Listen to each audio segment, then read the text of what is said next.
Buenas tardes a todos los que estáis al otro lado de esta pequeña ventana. Me llamo Eulalia, tengo 83 años, y os hablo desde una habitación que no es la mía, en una residencia de mayores en las afueras de Toledo. No os imaginéis un lugar lúgubre, no. Hay geranios en las ventanas y las enfermeras son amables. Pero no huele a mi casa. No huele a tomillo seco, ni a hilo de bordar, ni a la lluvia sobre la tierra de la Mancha. Huele a desinfectante y a sopa de fideos. Y a tiempo que pasa sin que nadie lo cuente. Hoy voy a contaros una historia. Mi historia. Es una historia larga, como un hilo que se enreda y se desenreda a lo largo de 80 años. Es una historia sobre el abandono, sí. Sobre cómo los hijos a los que dedicas cada puntada de tu vida pueden un día decidir que ya no encajas en su tejido. Pero es también una historia sobre el karma. Esa palabra que ahora está tan de moda y que mi abuela llamaba simplemente justicia de Dios. Y os aseguro, después de vivir lo que he vivido, que esa justicia llega. No siempre como uno espera, no con truenos y relámpagos, sino a veces con el sigilo de una aguja que puntada a puntada, remienda un corazón roto y deshace un nudo mal hecho. Así que si tenéis un rato para escuchar a una vieja bordadora, quedaos conmigo. Y si en algún momento de mi relato sentís un eco de vuestra propia vida, una puntada de dolor conocido, dejadme un comentario. A veces, saber que no estamos solos enhebrando nuestras penas es el único consuelo que nos queda. Nací en un pueblo perdido de La Mancha en 1941. Un pueblo de casas encaladas y un sol que en verano rajaba las piedras. Mi padre era pastor, un hombre callado que olía a campo y a paciencia. Mi madre era una artista, aunque nadie la llamó nunca así. Era bordadora. Con sus manos convertía simples trozos de tela en manteles que parecían jardines, en pañuelos con iniciales que eran joyas, en sábanas para recién nacidos que llevaban la promesa de sueños felices. De ella lo aprendí todo. A los 6 años ya estaba sentada a su lado, en una silla baja, con mi propio bastidor. Me enseñó a enhebrar la aguja sin mojar el hilo en la boca, a distinguir los colores a la luz de un candil, a sentir la tensión de la tela. El hilo tiene vida, Eulalia, me decía. Si tiras demasiado, lo ahogas y la tela se arruga. Si lo dejas demasiado suelto, la puntada queda floja, sin alma. Tienes que escucharlo. Y yo escuchaba. Escuchaba el susurro del hilo de seda al pasar por el lino, el pequeño chasquido de la aguja al perforar la tela. Para mí, era música. Era mi lenguaje. Me casé a los 20 años con Julián, un cantero del pueblo de al lado. Un hombre bueno, fuerte, con las manos ásperas de trabajar la piedra y una sonrisa que me ablandaba el corazón. Tuvimos 2 hijos, Lorenzo el mayor y Silvia, la pequeña. Julián trabajaba de sol a sol en la cantera. Yo, además de cuidar de la casa y los niños, bordaba. Hacía encargos para las familias ricas del pueblo, ajuares para las novias, mantones para las fiestas.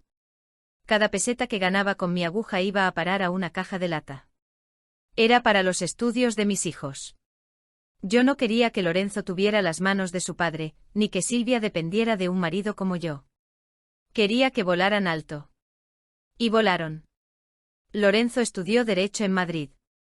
Se convirtió en un abogado de prestigio. Silvia estudió empresariales y montó su propia consultoría en Valencia.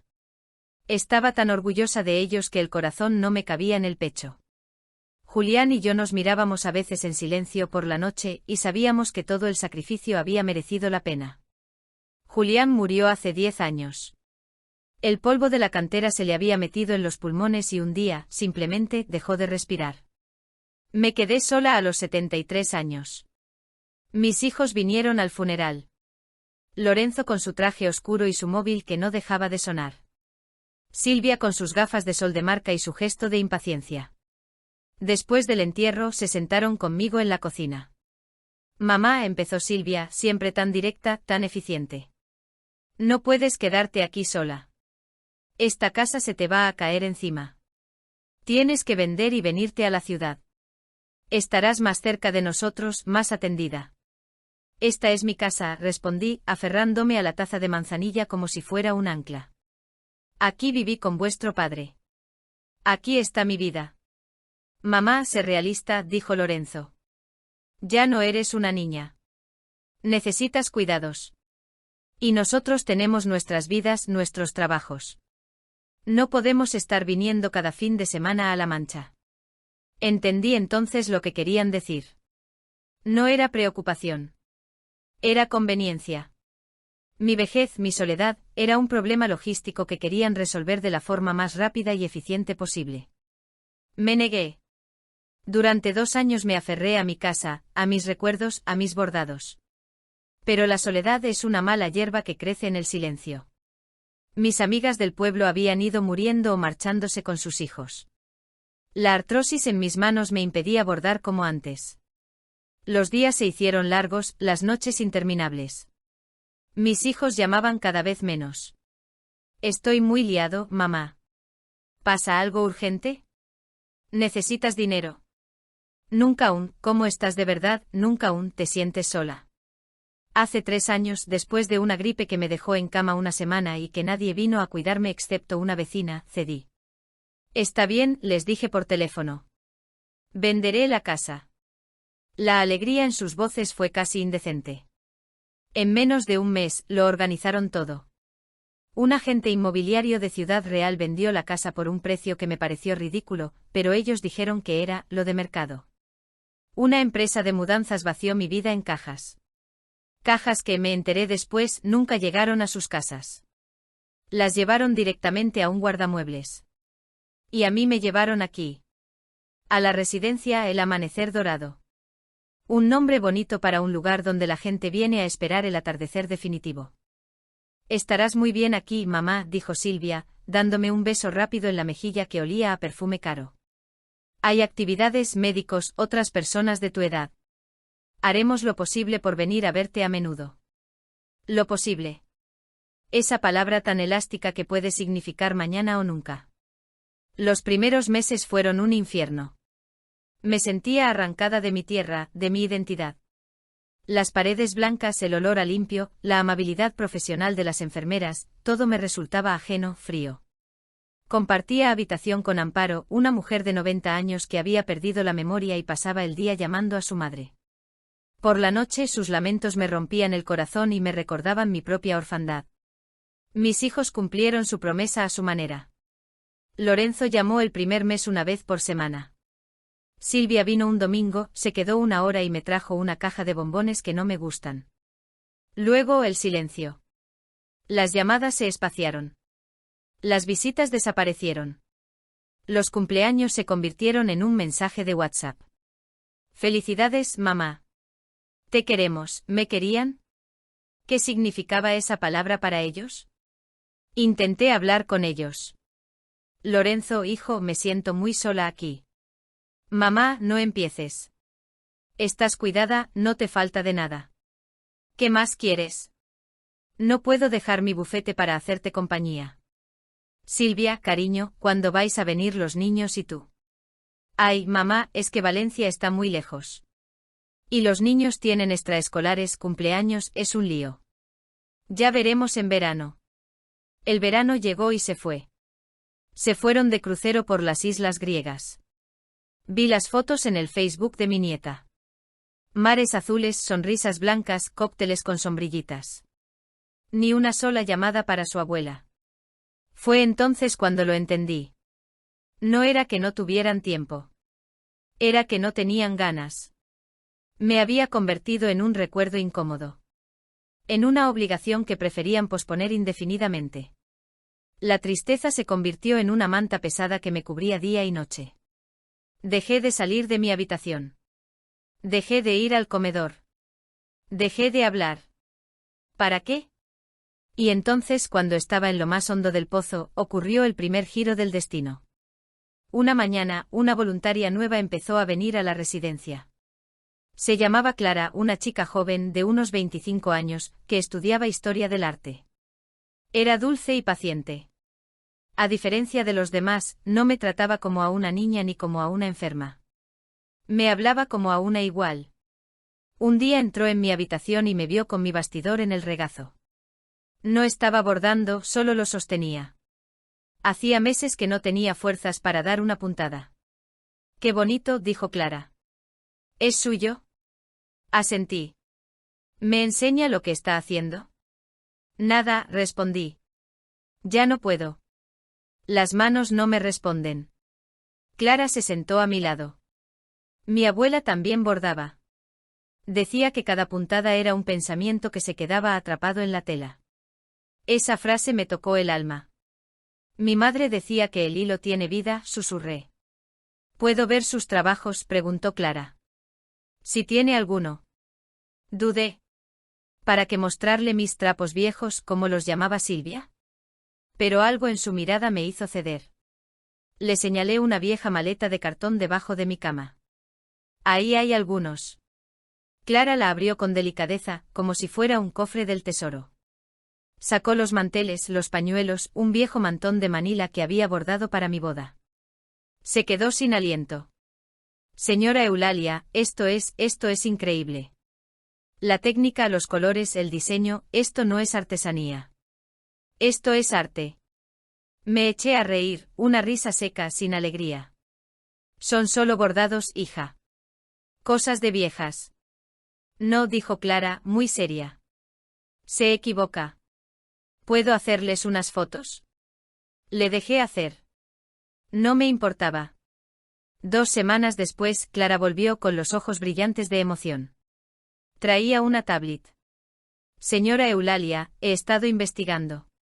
¿Le suena el nombre de la Dama del Hilo? Negué con la cabeza. Era una bordadora anónima de La Mancha, de los años 50 y 60. Sus trabajos eran tan excepcionales que un crítico de arte de la época escribió un pequeño artículo sobre ella en una revista especializada.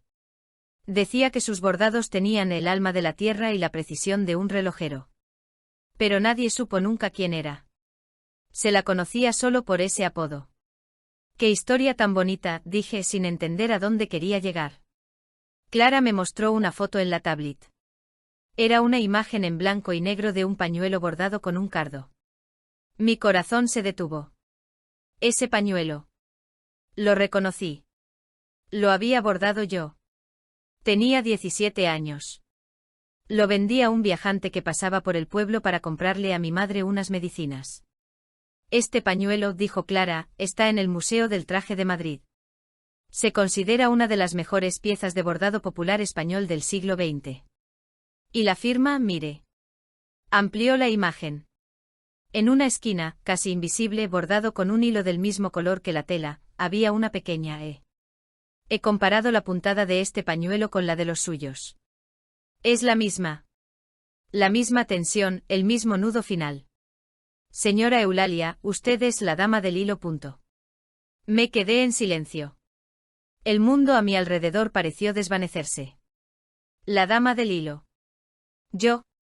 La chica que bordaba para sobrevivir, la mujer que bordaba para dar un futuro a sus hijos, la anciana que había dejado de bordar por tristeza. Esa revelación fue como una llave que abría una puerta cerrada en mi interior. De repente mi vida, esa vida que yo consideraba simple y sin importancia, adquirió una nueva dimensión. No era solo la mujer de Julián, la madre de Lorenzo y Silvia. Era alguien más. Era una artista. Si creéis que esta historia merece ser escuchada por más gente, os pido que le deis a me gusta. Es un gesto pequeño, pero ayuda a que estas voces, a menudo silenciadas, lleguen más lejos. Clara, mi joven amiga, se entusiasmó tanto como yo. Con mi permiso contactó con el Museo del Traje. Les envió fotos de mis otros trabajos. El conservador del museo casi sufre un ataque al corazón. Hemos estado buscando a la Dama del Hilo durante décadas, le dijo por teléfono. Vinieron a verme a la residencia. 2 hombres y una mujer, todos muy elegantes, que trataron mis viejos manteles como si fueran tesoros de Tutankamón. Señora Eulalia, su trabajo es extraordinario. Nos gustaría organizar una exposición retrospectiva de su obra. ¿Estaría de acuerdo? ¿Una exposición? ¿Sobre mí? Parecía un sueño. Y aquí es donde el karma, mis queridos, empieza a tejer su propia puntada. Mis hijos, por supuesto, se enteraron. Silvia leyó un pequeño artículo en un periódico de Valencia sobre el descubrimiento de una bordadora anona de La Mancha y reconoció mi nombre. Me llamó esa misma tarde. Su voz, normalmente tan fría y eficiente, sonaba extrañamente excitada. Mamá, ¿es verdad lo que he leído? ¿Que tus bordados son famosos? Parece que sí, respondí con calma.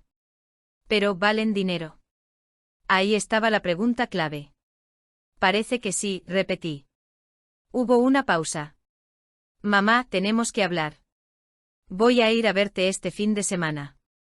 No tomes ninguna decisión sin consultarnos. Esos bordados son patrimonio familiar. Patrimonio familiar. Los mismos trapos viejos que no habían querido ni llevarse a sus casas. Llegaron el sábado. Lorenzo y Silvia. Juntos. Por primera vez en años. Con sonrisas que no les llegaban a los ojos y un brillo de codicia que no podían disimular. Mamá, qué alegría verte también, dijo Lorenzo, dándome un abrazo torpe. Estamos tan orgullosos de ti, añadió Silvia, mirando por encima de mi hombro, buscando la maleta de cartón. Se sentaron y empezaron a hablar de la exposición, de los museos, de los derechos de autor, de los contratos de cesión de imagen. Hablaban un lenguaje que yo no entendía, pero cuyo significado era clarísimo. Querían controlar mi arte. Mi legado. Mi dinero. Mamá, no puedes gestionar esto tú sola, dijo Silvia. Necesitas un abogado, un agente. Nosotros podemos encargarnos de todo. Por tu bien. ¿Por mi bien?, pregunté, mirándolos a los dos. ¿Como cuando vendisteis mi casa por mi bien? ¿O cuando me trajisteis a esta residencia por mi bien? Se quedaron en silencio, sorprendidos por mi tono. La vieja sumisa y triste había desaparecido. En su lugar había alguien que por primera vez se sentía dueña de su propia historia. Esos bordados, dije lentamente, los hice yo. Con mis manos, con mi tiempo, con mi corazón. No son vuestros. Son míos. Pero mamá, somos tus hijos. Naturalmente nos corresponde, empezó Lorenzo. ¿Naturalmente? ¿Qué hay de natural en abandonar a una madre? ¿Qué hay de natural en aparecer solo cuando huele a dinero? Vuestra herencia, hijos míos, os la habéis estado ganando durante los últimos 10 años. Y creedme, no es la que esperáis. Se fueron de la residencia furiosos, acusándome de ser una vieja ingrata y manipuladora. Esa noche, por primera vez en mucho tiempo, dormí profundamente. La exposición se inauguró hace 6 meses en Madrid. Se titulaba Eulalia Vega, el alma en el hilo. Fue un éxito increíble. Vinieron críticos de arte, periodistas, diseñadores de moda. Incluso la reina Leticia hizo una visita privada. Yo estaba allí en mi silla de ruedas, vestida con un traje nuevo que me había comprado con el primer dinero que recibí por los derechos de las imágenes. A mi lado estaba Clara, que ahora es como una nieta para mí. Mucha gente se acercó a hablar conmigo. A felicitarme. A preguntarme por mi técnica, por mi inspiración. Y yo hablaba. Yo, la mujer callada de La Mancha, hablaba de mi vida, de mi madre, de Julián, de los colores del campo, del silencio de la siesta. Mis hijos no vinieron a la inauguración. Pero sé que siguieron las noticias. Sé que vieron el valor que los expertos pusieron en algunas de mis piezas.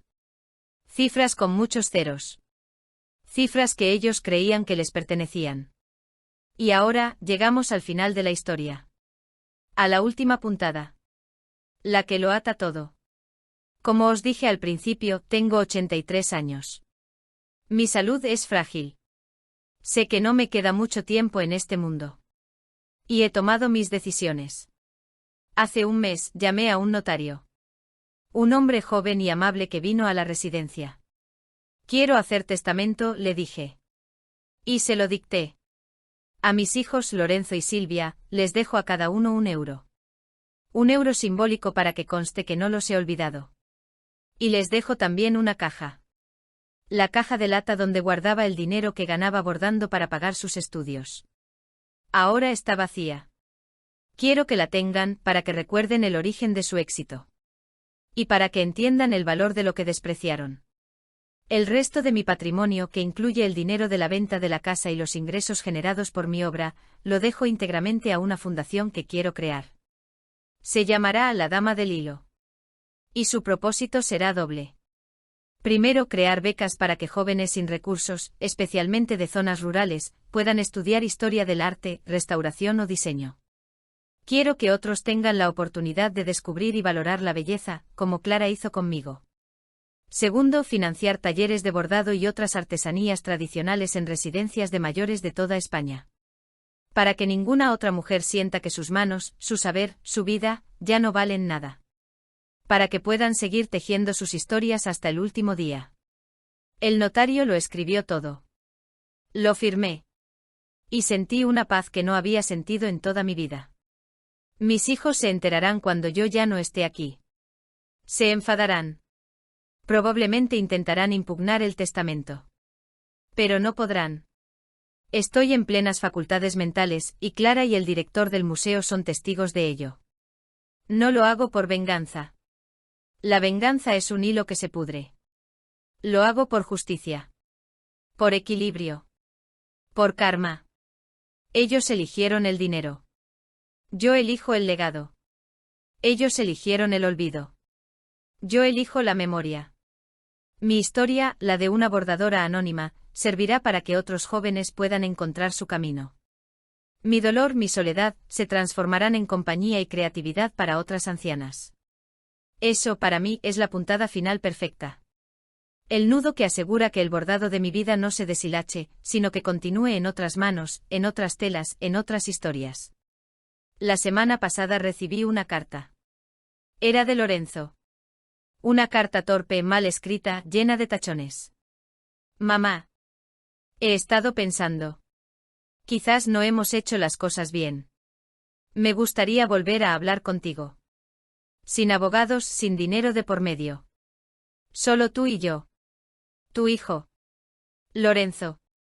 No he respondido todavía. No sé si lo haré. No porque no lo haya perdonado. Lo he hecho. Sino porque ya no lo necesito. Mi paz ya no depende de su aprobación, de su presencia, de su amor. Mi paz está aquí en esta habitación, con el sol de la tarde entrando por la ventana. Está en el ronroneo del gato de la residencia, que a veces se cuela y se duerme en mi regazo.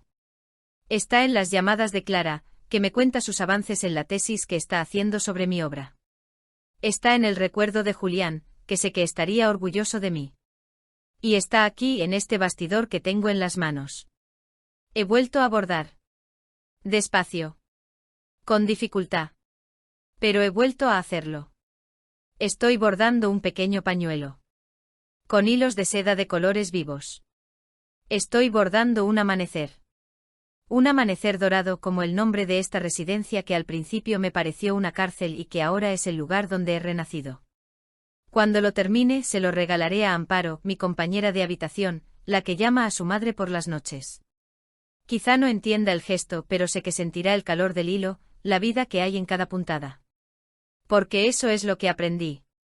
Que la vida, como el bordado, no se trata de la perfección, ni del reconocimiento, ni del valor monetario. Se trata de seguir enhebrando la aguja, incluso en la oscuridad. De seguir dando puntadas aunque las manos duelan. De seguir creando belleza aunque pienses que nadie la verá. Porque al final, no nos llevamos nada. Solo dejamos el dibujo que nuestras vidas han bordado en el gran mantel del tiempo. Y yo, mis queridos, estoy muy orgullosa del mío. Gracias por haberme escuchado. No olvidéis suscribiros si queréis seguir escuchando las voces de quienes a menudo no son escuchados. Recordad, vuestra historia también es valiosa. No dejéis que nadie os diga lo contrario. Hasta siempre.